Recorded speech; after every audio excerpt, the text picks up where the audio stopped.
are we ready? Okay, I think we are ready. And yeah, so ooh, this light looks really weird. Okay, so okay, this is a bit foreign to me. So okay, I think we are rolling, and this is a new thing for me. Okay, so I guess I gotta do a little introduction. So hi guys, my name is Johnstan, and welcome to the first episode of The Dark Side, TDS. So this is where I'll talk about the positives and the negatives of life, and hopefully through these stories you can learn something out of it. Okay, so just a disclaimer, I'm not someone with very high energy, so if you're looking for those woo, rara kind of YouTuber or podcaster, probably I'm not it. But sometimes I do get a little bit excited, and as you can tell, I'm a Singaporean, so I'm gonna speak with Singaporean slang, whether you like it or not. And my videos are gonna be pretty long, so if you just want like short bite-sized information, this is not it. Alright, so I'm gonna talk about why I started this podcast. Okay, it's gonna be unfiltered and it's not gonna be really edited. Okay, so yes, the camera wasn't focusing on me. So I feel that I have grown and learned so much throughout my years. I think that everyone puts a lot of like nice things online and don't really talk about the dark side. So that's probably why like the dark side of K-pop for me is like doing so well. And then I talk about why not I talk about the dark side of life, like we curate so many things on Instagram, we curate so many things on everywhere else. We don't really talk about the nasty shit, right? Because everyone thinks that, oh, you got this together, but I mean, as I grow older, I don't think that is the case. And I hope that listening to this can help someone somewhat, or maybe people that relate or people that understand this, or maybe even have or inspire you to do something about it. So this is like a very passion project kind of thing, and I feel like as I get older, I just want to do things that you know make me feel better and hopefully help others, because it's not about making money. I don't think I'll make any money off this. So yeah, okay, let's just start the today's topic proper. Okay, so this is a bit of an explanation about me, and also which ties into today's topic properly. Okay, which is the dark side of social media, how to get verified, how to get blue tick, and what are the pros and cons of social media, or how to get famous, quote inverted quote. Okay, so let's talk about me. Okay, so I don't think a lot of you know, but I'm actually a science student. Okay, so I took biotechnology, okay, in Polytechnic. So I have a diploma in biotechnology. So my grades were quite decent. Okay, I could get into a local university, which is Nanyang Technological University, and that I studied chemistry, and that is like no relevance to social media.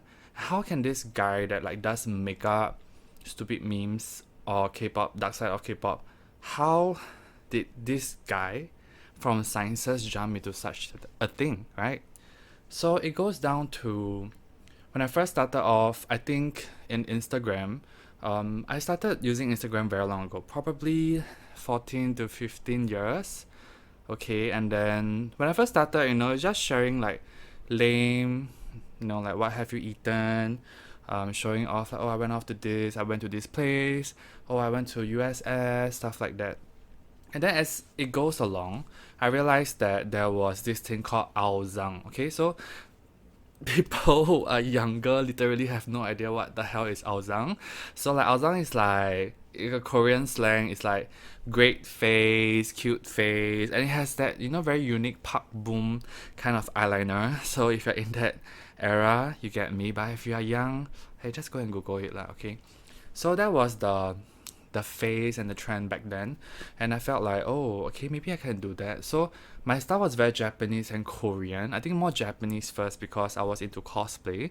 So I started cosplaying since 2009, and I'm still doing it. Okay, so yeah, so that kind of helped me a little bit in visibility. So I joined a few Aozang contests, and thankfully I won some. So it just basically they helped to shout out for me, and then I could more people followed me from there. Slowly hit like probably like 1,000 or 2,000 followers, and then what really made me set my step into the media per se, like not just social media, the real media, is that I took on a lot of competitions. So I went to those magazines, Face of the Year, Teenage Campus Model, whatever. I did everything I could because I felt like I was quite good looking. I'm quite tall, and it's a waste, right? If I just do science,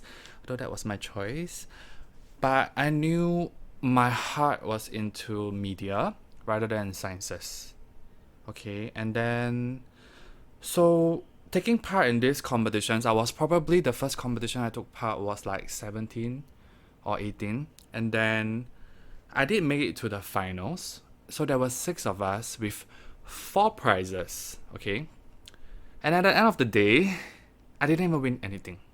And it was very confusing for me because my competitors were not that good looking, or they were not that charismatic. But then the winners were very unexpected. I didn't even get Mr. Confident, and the person that got Mr. Confident was someone that was stuttering.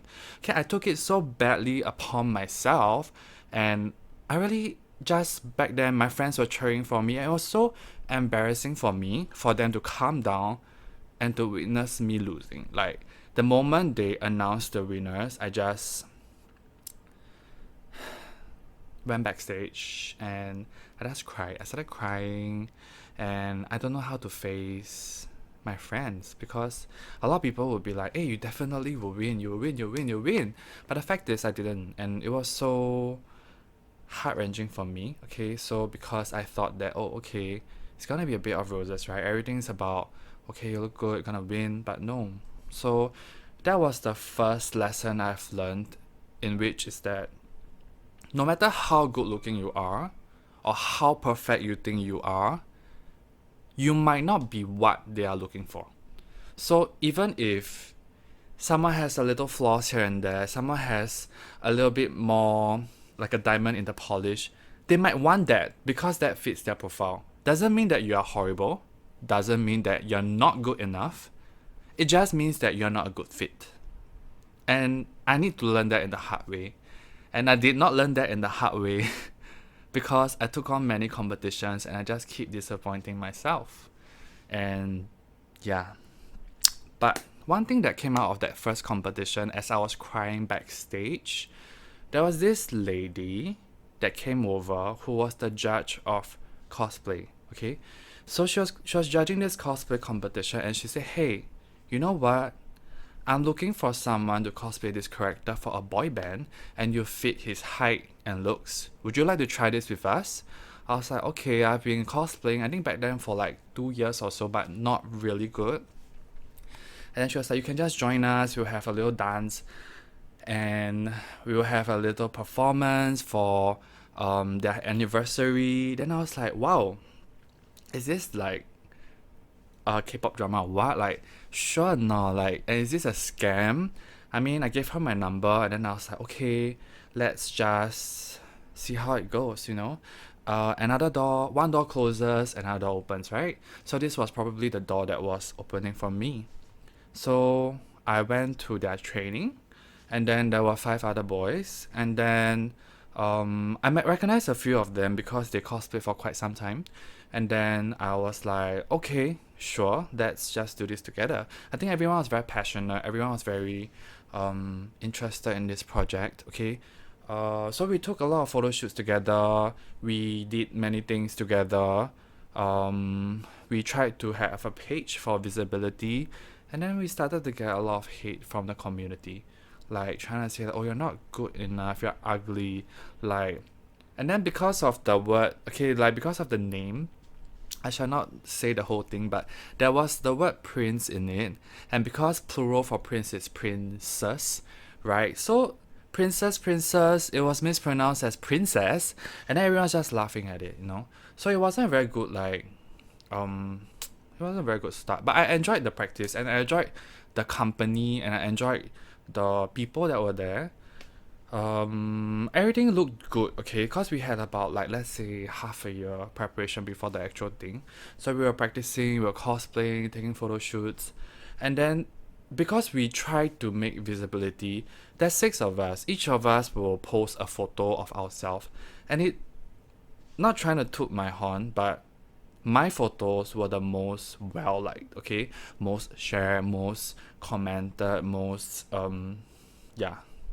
So, as a matter of fact, the amount of times my photos were posted were higher compared to the others, and the rest felt like there was a little of favoritism. Okay, not to help that, the lady that approached me, okay, so let's just call her Sakura. No, that's not very good, because there might be someone really called Sakura. Let's just give a very ridiculous. Okay, let's just call this person Eggplant.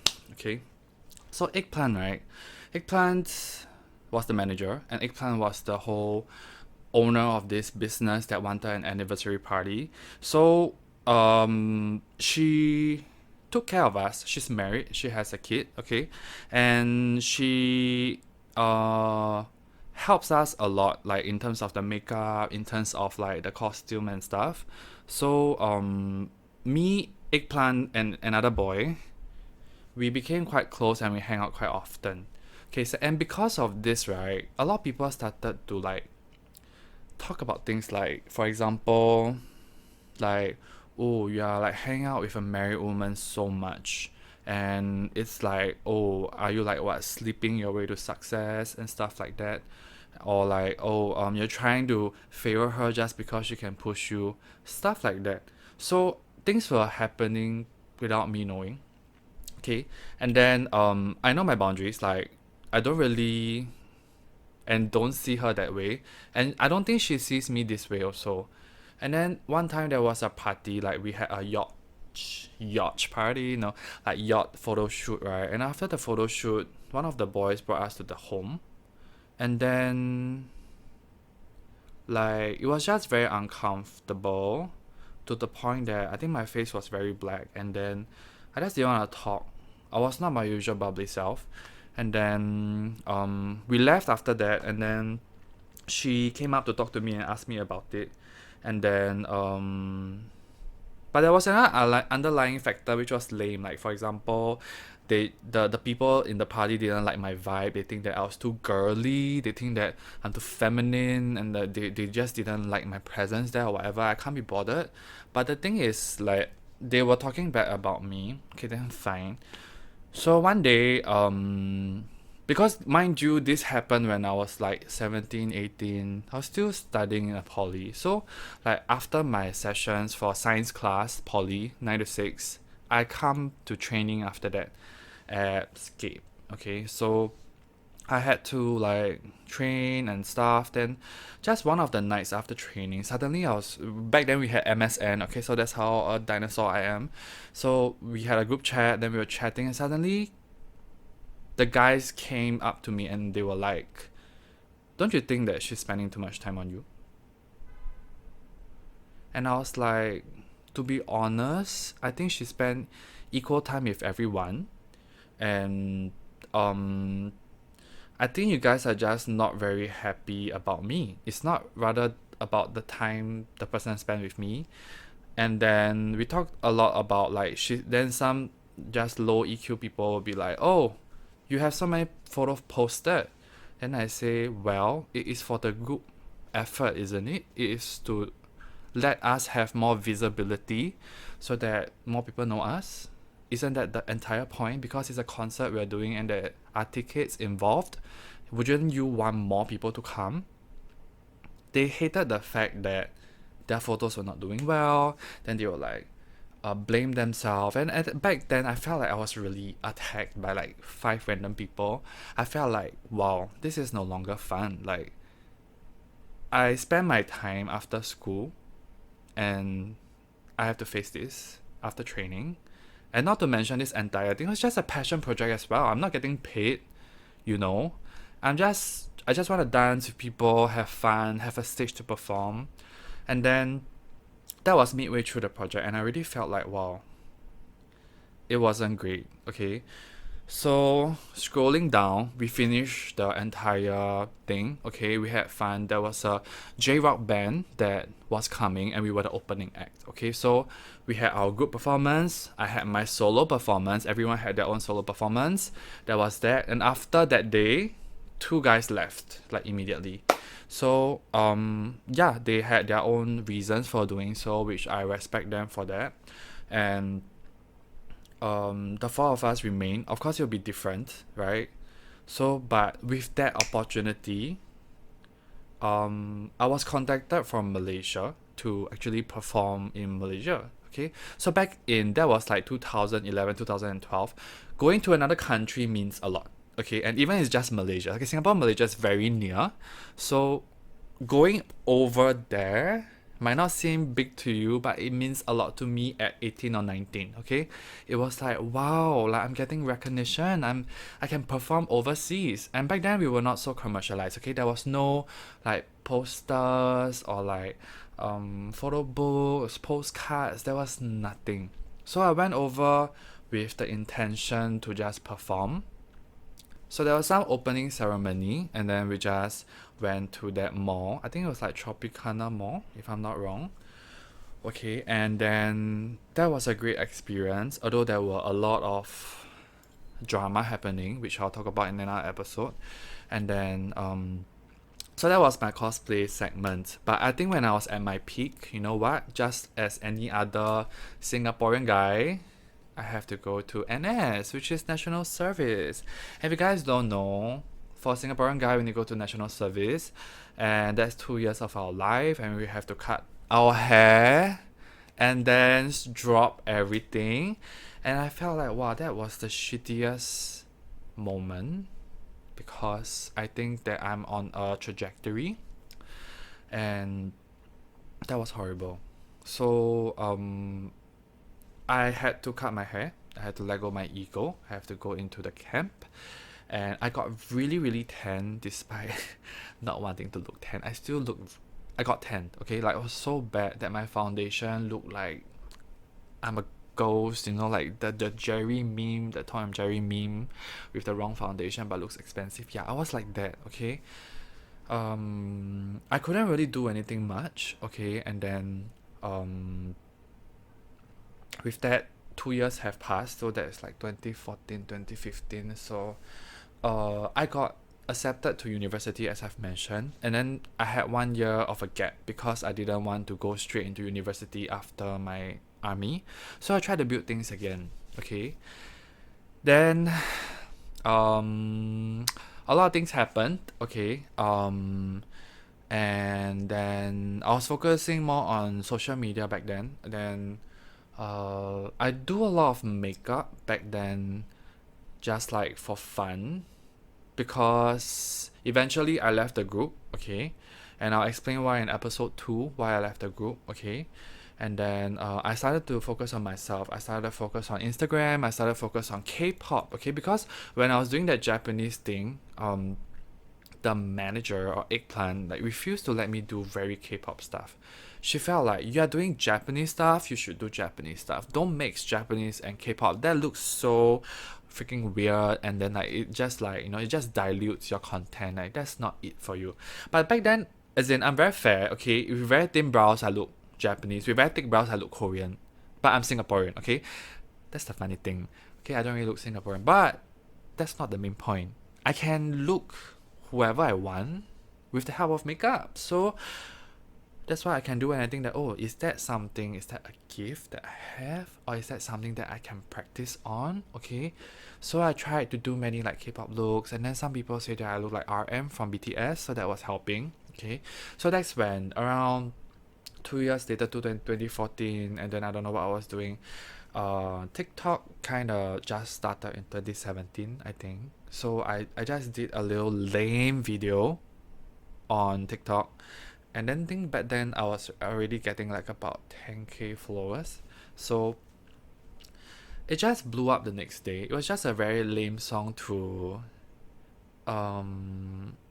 I can't remember the song. It was just trending, and you know, back then TikTok had this hot button. Okay, I don't know what the hell that was, but basically it means that the algorithm was pushing you. Okay, so I just did the first TikTok. The next day, a lot of friends told me, "Oh my god, I saw you everywhere." I'm like, "Huh?" I was just doing some lame lip sync video, and apparently it got pushed. Okay, so that was a good start, right? I mean, that was a new platform. We didn't know if it would be famous or not. Okay, so yeah, I did more TikToks, and then I realized that people like the before makeup, after makeup kind of thing. So I did a lot of that. I did a lot of like K-pop inspired look. Whenever a music video came out, I would do something like that. I would do like some Halloween looks. I'll do like some creative looks, cosplay looks as well. But cosplay was a little bit lesser. Okay, more K-pop look, and I think that it was very well received, and I was quite surprised. Okay, and then my my TikTok account started growing, okay, and then eventually I reached like 50k, okay, like going from 0 to 50k. Well, I mean, like to a lot of people it means a lot already, and I was like, wow, like it's surpassed my Instagram in a shorter amount of time. Like back then, Instagram I was doing for like 6 7 years. I've been stuck at 12k or what. So I can bring a little bit of my TikTok followers to my Instagram, but it's very slow. Okay, it doesn't really work that well because I think the humor is very different. Okay, so I did a lot of like, uh, not very, I would say PG friendly stuff. Sometimes a little bit of like yellow jokes here and there. Okay, cause it's TikTok, and then, some lame stuff, and then, okay. So here comes the opportunity. How did I get verified on TikTok? Okay, I think this is something that I've not talked to people, like people around me, but it was a very unfortunate but fought for opportunity. Okay, so back then there was a competition that was called the most romantic singer. Okay, suddenly TikTok had this most romantic singer thing, and so what you gotta do is you gotta sing a song, original song, and then the one with the most likes will get verified. Okay, so me being me, knowing that in Singapore market I was one of the more sort of the guys, okay, and I joined this like TikTok influencer, I don't know, this group, okay, this like pioneer batch vibes kind of group. I think my chances of winning is pretty high, right? But no doubt I don't really know how to sing that well. Okay, then later then I knew it was actually TikTok trying to verify singers in Singapore, and I'm obviously not, right? What the hell? I'm not even like romantic slash singer, and I still dare to take part in this competition. That's the funny thing. So I uploaded the video and it was not good. You know, normally like videos, like for me when it was trending, it would be like a 1,000, 2,000 likes. That was very good already. But I only had 200. Okay, so I had to slowly rally votes, rally votes, rally votes. Okay, then I looked at the other guy that was a singer. He had about 3 or 400. Okay, so with some time, eventually I surpassed his vote. And when it came to the announcement, I didn't win.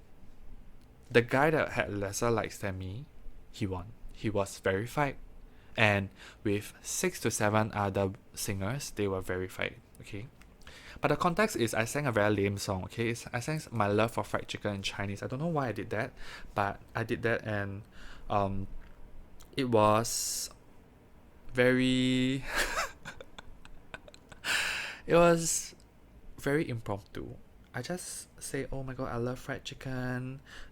It's my life."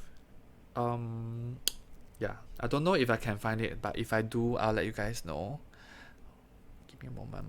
My earring came out. Okay, and then, so I was very mad. Okay, and I know the admin, so I was talking to her. I say, "Why am I not the winner?" And then she was like, "Oh, there's no instrumental, your musicality was bad, blah blah blah." Because I just sang a cappella, what the rest had like a studio recording and shit. I was like, I came up with the entire blueprint, and I was like, didn't you just mention that the one with the highest like will get verified? And it was back and forth for like a good 1 hour. And the funny thing was I was in internship, okay, in my university. I was quarreling, okay, while doing my internship. Okay, and then after an hour or so, she gave in. She was like, okay, I'll give you the verification, but we cannot make the announcement. Is that okay? And I was like, okay, sure, fine, whatever. As long as I get my verification, I don't care if I'm not announced on TikTok or what. So eventually I got, okay. So at first she was like, you can just go for other competitions, but I was like, hell no. I want this, I deserve it, give it to me. And I got it. And I was very lucky because honestly there was no other like makeup competition whatsoever that had this kind of verification. So that was my one and only chance and I fought for it. Okay, I wasn't gonna back down because these are your black and white instructions. I got it. This belongs to me. Okay. So that's why I had the verification, but it's very funny. Previously, right, for TikTok, the verification was in actor, actress. So mine was really the most romantic singer, okay? And that was just ridiculous, I think. But whatever, okay? I have the blue tick, I have the blue tick, okay? Doesn't matter if I can sing well or not, okay? But as time passed, it subsequently became just a blue tick, and there was nothing else with it. So that was for TikTok. And then with the blue tick, of course, when you comment, it is in the first segment, so a lot of people will see you. And then a lot of people there's a much more visibility. And I make very funny comments, like sometimes I'm just very troll. I just make very funny comments that's like not relevant to the video even. I mean, like, I think one of my most favorite comments was like, there was this girl that's saying like, doing some like warm-up vocals, and it was very high level. And then I say, oh, I tried it and my family asks if I'm having a stroke, and that got like 30,000 likes. So like I think commenting is a skill as well. Okay, so anyways, with TikTok, right, I think that I was quite favored, okay, in a way that I've gotten recognition, okay, and then slowly the community liked me because I think mainly they're from USA, and then they like this like pretty boy, which is very different from what I normally get in Singapore. So I feel that it was very nice like for people to like me for who I am, because like during all the modeling competitions and all, they always told me, you are too fair, go and tan yourself, go and get more muscular, you need to look more manly. I really hated it. Like, who the fuck are they like to tell me to change myself? And yeah, but that is the society standards, and that's why it's deemed as good looking, and I was not good looking. But thankfully for the rise of like K-pop, it kind of redefined it for me. And then it's thankfully I look fair, okay, thankfully I look very different from the other people, okay, so I could stand out in a way. And so I slowly rose from like 100k to 200k to 300k. Wow, I feel like that's very, very, very amazing. But then with TikTok, right, it's getting so weird right now. It's very commercialized. Everything has a product that you need to click into. Everything, there is like a trick to it. Everything, there is a product to it. Like, I feel like organic videos don't really blow up in Asia that much because it's all about the money, and then you need to pay money for visibility, and now my TikTok is like shit. So I was doing very well with the dark side of K-pop on TikTok. Previously, every video was 100k, some a million, blah blah blah. But my Instagram, I think back then I was still growing a bit, and I was at only like 30k. Okay, 300k and 30k. That's a very big difference, right? I was thinking, hey, why don't I bring the dark side of K-pop to Instagram? Because I've never really posted that. Instagram was all about pretty photos, hee ha, until the reels came. Okay, so until the reels came, you know what? So I just put in, and it was a good, how to say, it was very well received. Okay, which I was kind of surprised, obviously, and I grew a lot. Okay, I doubled in 2 months. Okay, I went to 60k, and then that was wow. I felt like finally, like, there's something that people can recognize me for. Okay, but okay, I also need to talk a little bit on like why I post things about the dark side of K-pop. If you guys don't know, I've went through a lot of K-pop auditions also. I've went to try to be an idol. I've gotten close to getting involved in a program. Okay, if you're interested, there's another link to this video that I've talked about it, and then why I gave up my dreams. Okay, and then so I feel like the young kids now, right, they don't have a full picture of like what it is like to be an idol. They just look at the glitz and glam, but they don't look at the bad side of it, you know. I feel like whenever you start a job, you also have a T and C, right? You have your black and white, like, oh, terms and conditions, so blah blah blah blah. But for K-pop idol, right, the kids are so blinded, they don't know what is the other side to it. It's not that I hate K-pop because I'm a salty bitch. No, it's like I'm glad that you all like it, but there's more than that to it, and I just want you guys to have an informed decision before signing up to it. That's all. So that was my entire motive. But of course, there'll be people who be like, oh, you're just chasing clout, or you're just a salty bitch, okay, or you're just like, because you can't be an idol, that's why you're doing this. Because that's the only thing you can do, ma. Whatever, like, as long as my conscience is clear, I think it's okay. So at the end of the day, it became like a little community that people start to guess. Because I'm not very explicit about what I'm saying, okay? And I think that if they want to sue me, to be honest, I also never say their name, okay? So if people guessed it, then it is what it is, right? And it's on the news, okay? It's not like things that you guys don't know or can't search. It's just there, but I bring certain things, or I bring certain um incidents to light because of that. So definitely has no relevance to me or whatsoever, and I think I should be fine. Okay, one day if I just disappear, you guys know where to find me. Probably I'm in jail or something, or maybe I don't know. Okay, let's not get too morbid. Okay, that's not the case. So with the help of Dark Side of K-pop, is helping me to rise to this like platform. Now I am at like 90k on Instagram. Very thankful for that. Okay, but you must understand one thing. It didn't happen overnight. It was from 2009 or even earlier, where I just continuously posted looking for the right thing, looking for my niche, looking for the right place, the right time.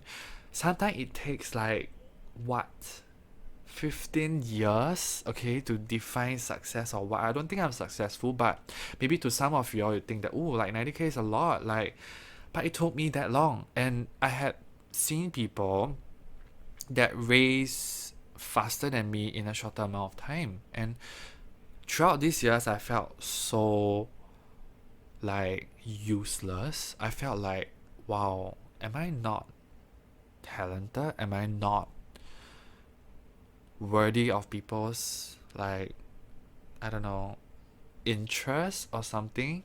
Like, it just feels as if like you're not enough when someone just could easily rise up to fame with some stupid little thing.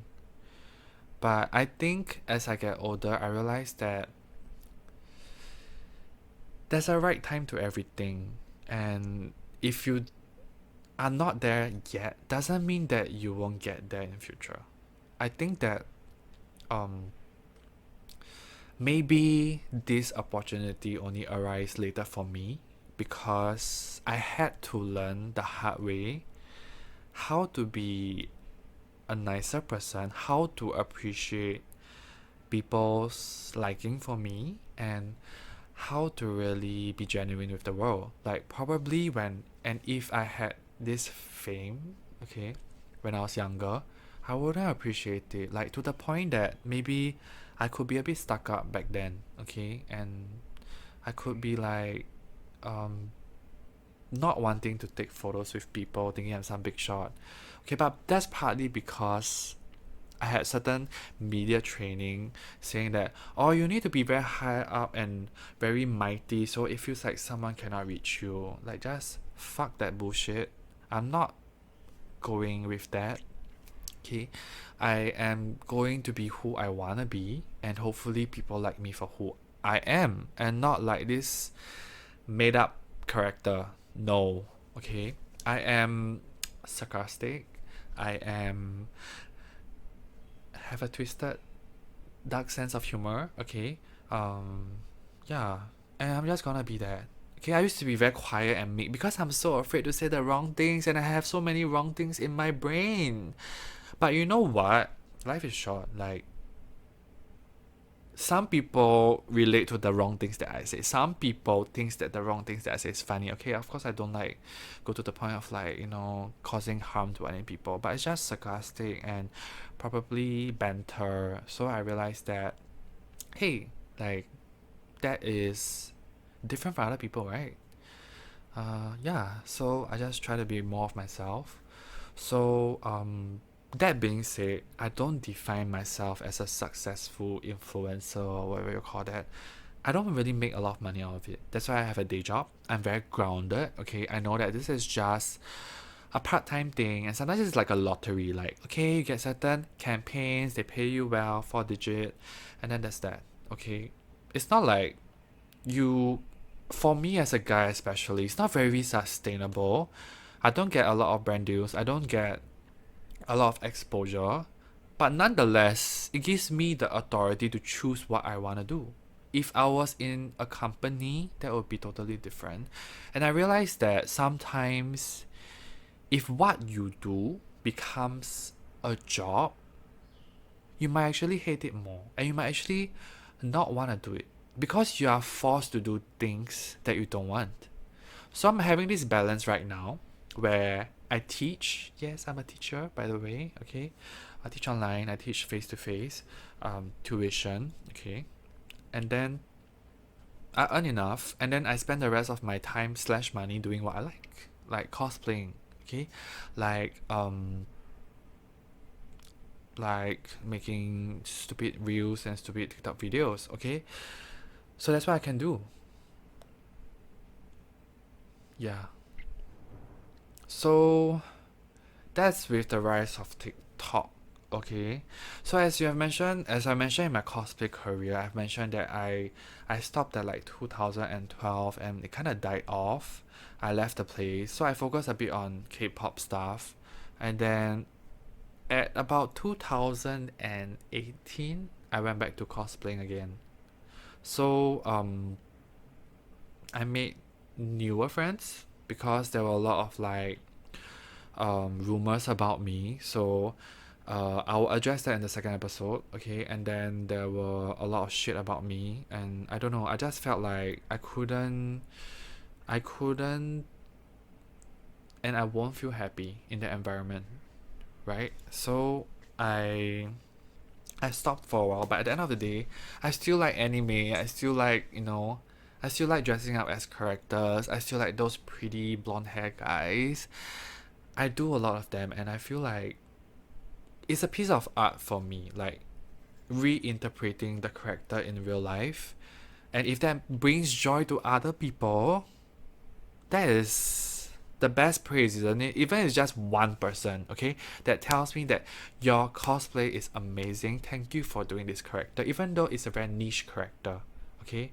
It makes me feel so happy and it makes me feel so filled up. Okay, it's very weird, but yeah. So I went back to cosplaying again. Okay, of course with like no in like, but it is like a, wow, starting from ground zero again, because after NS, nobody give a fuck who you are. I just am some random person, and I just did whatever I liked. Okay, so I really don't have, and I'm not a mainstream person. Like, let's say if you watch Naruto, everyone that cosplays Naruto or Sasuke is gonna have a lot more exposure compared to the other random characters. And I'm that person that does Haku, okay? Because he's pretty and I think I can pull him off. That's why I do this character. I don't go by, I'll do this because I think he's gonna be famous. A lot of people do that, okay? A lot of people do that because they get the views, they get the exposure that they want, but I'm still being true to myself. Every character selection, right, the guy has to be pretty at least. Or unless I'm really trying to push something, which I'm not very sure, but most of the characters that I choose, they are one, long hair characters, two, pretty. That's gotta be my main criteria. So I continued, okay, so in my cosplay career, and then in 2018 or 19, I was invited to Malaysia again. that was like, wow, that's a full circle, isn't it? Like previously with the help of a group, okay, of course I attribute some of my success to them. They did help propel me into the Malaysian market. And then again, with the help of another group, I got to Malaysia again. So, and then with the help of this group, I got to Hong Kong, and I got to Japan, and then COVID. So basically, the death of a cosplayer is like COVID, okay? Because you don't meet people, you cannot like interact, you don't sell merch. There's like nothing you can do about it, right? So, when COVID happened, I just graduated from university. 4 years gone, yay, woo! Cause like, oh, it was so terrible. Like, it wasn't really what I wanted to study, but I had to study because the ranking of the university is really good. So I pressed on, and my grades weren't great. Okay. Anyways, I graduated from that. So I had like, wow, I cannot do anything. No one's gonna hire me. They're gonna lowball me even though I had a degree. They're only offering me like 2005, 2008 for a NTU chemistry degree. I couldn't take up any job because I felt like that's not what I'm gonna do. That's not what I'm gonna be. So I started YouTube. So if you found me in my YouTube era, I was experimenting everything. Like I started to be a YouTuber. I started to go and get equipment. I started to like find what's the best way, what kind of content to make. I make everything, okay? Like from reviews to like hair color, what my followers choose. And then I stumbled on K-pop again. Like I stumbled on audition videos, and I stumbled on giving critics to people in my YouTube. And that gave me some like exposure because people like how direct, precise I am, and like how encouraging I am, because I feel like as a coach or as a judge or whatever, or even as a teacher, I hate it when there's no constructive criticism. Like, if you hate it, tell me where I can improve on so you hate it less. Rather than tell me this sucks, this is disgusting. Like, it's not even constructive, right? And if the person wanna benefit anything from it, it's gotta come from you. Obviously they cannot see it, so they want your advice. So that gave me a little success. It like became more on like, oh, how to register for K-pop audition for like JYP, SM, blah blah blah blah blah. I did so many of that. And then yeah, that I took 1 year off to do YouTube, and I gained 20,000 followers. But you must understand, okay, that is not giving me much income. I think back in my YouTube days, I did mention in one of the video like how much I earned. It was only like 200 Sing dollars or like 300 Sing dollars on good months, okay? That's not enough to sustain any living person, right? Any living adult, right? I mean, like $300 is like what? Just electricity bill and phone bills. I think that's it. That's it. So it's not even possible to be sustainable. And obviously, time was not in my favor. I was already turning 30. Yeah. How can I just earn 300 a month and do nothing, right? So I had to find jobs. And I have always been tutoring. So that was something that I thought, okay, fine. I'm okay with doing. It doesn't eat up too much of my time. I might be able to earn more if I find more students. And I started tutoring. Okay, so I started like, okay, going to find lots of agencies, recommendations here and there. And then eventually, during COVID, I found a working job as a teacher in an international school, which I shall not name, okay? And if you're from that school, please don't say where is it, okay? And then eventually, when things are stable like now, I have left the school. I'm still doing private tutoring, but I'm doing more of the things that I want to do, like, you know, making content, making funny shit, cosplaying, traveling, and then yeah.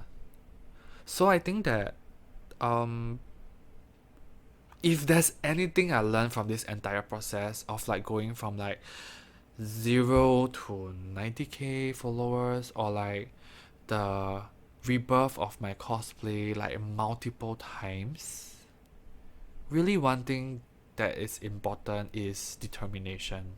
There is no other way to do this but to really not give up. Because if I've stopped doing whatever, like cosplay or like Instagram, if I really gotten beaten down by all those haters, I don't think I'll have what I have today.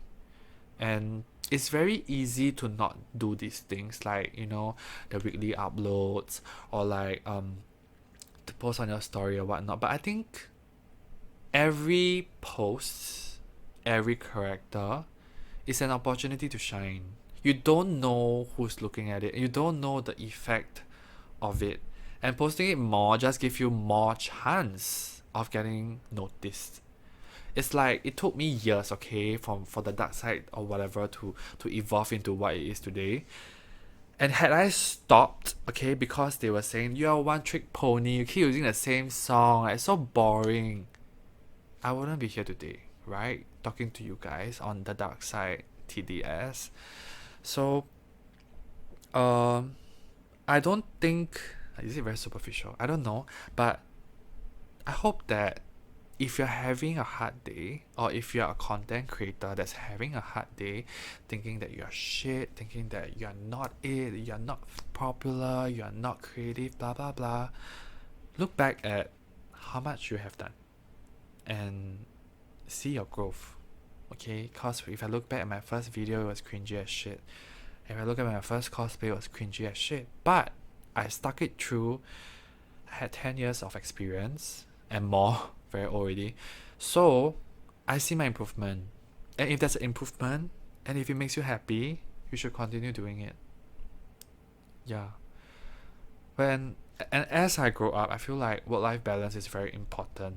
So as much as like financially you need to secure this, I think spiritually there's something you need to also sustain and also need to fulfill. Then you'll be more full as a human being. That's what I fully believe. Yeah, so wow, I don't know. I've been talking about almost 50 minutes. I hope you guys are not bored. Okay, and I hope that, I don't know if there's any takeaway from this, but I am a very tenacious person, and okay lah, I mean a horrible way of be saying is I'm stubborn lor.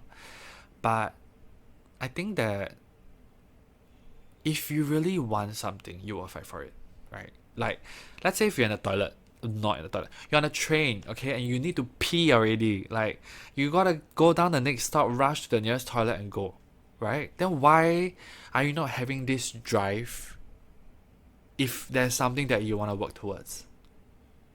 Are you not motivated enough? Is it not urgent enough? Or do you think that you will do it another time? I think the best time is now, you know, and the best time is to incorporate it bit by bit so that you eventually achieve what you expect yourself to do. So I've been reading this book called The Slight Edge, okay? And as a more, you know, like a grown adult, I watch podcasts, okay? I listen to people, because I think that as we grow up, our brains need to develop as well. It's not just like, yeah, knowing knowledge, but everything is very like intangible, and how you perceive things, how you react to things, and how you convey emotions, I think that's very important as well. So I feel that I don't even know where I was talking about. Okay, wait, I'm lost in my moment of thoughts. But okay, but anyways, this is what I think that most people should do, which is to start doing things. Okay, so just one quote from the book that I like a lot is, successful people do things that not successful people don't do. And what are they? There are things that is easy to do, and there are things that is easy not to do. For example, it's very easy to post one video a day. It's very easy to post, or it's very easy to go to the gym. It's also very easy to not go to the gym. It's also very easy to not post one video a day. So, successful people continuously doing that easy thing, and in 10 years, your progress will be totally different, right? So, so the quote of the day for you guys listening out there is to hopefully start doing the easy things from today. Okay? So yeah, that's the first episode of the TDS, the dark side. So this is on social media, TikTok, Instagram, YouTube, and this is my journey. I don't know if this has inspired you guys or not. So the second episode is on, remember about eggplant, okay? Remember the manager? Remember I mentioned about them saying that there are some rumors that we are together. I'm gonna talk about dating someone that is 12 years older than me, how the relationship happened, how it ended, and how it affected me. So that will be episode 2 on the dark side. So do stay tuned for it. Okay, so thank you so much for watching or listening this on YouTube or on Spotify. Okay, I'm gonna try to do this as a podcast as well. So hopefully this will be on Spotify as well. Okay, so if you enjoyed it, do give me a like or do subscribe to me or do I don't know why is it on Spotify. Also subscribe maybe. Yeah, so there'll be more of this, and hopefully these 10 stories will bring any insight to you, or hopefully awaken something in you. Yeah, so that's all for today, and I'll see you guys next time. Bye.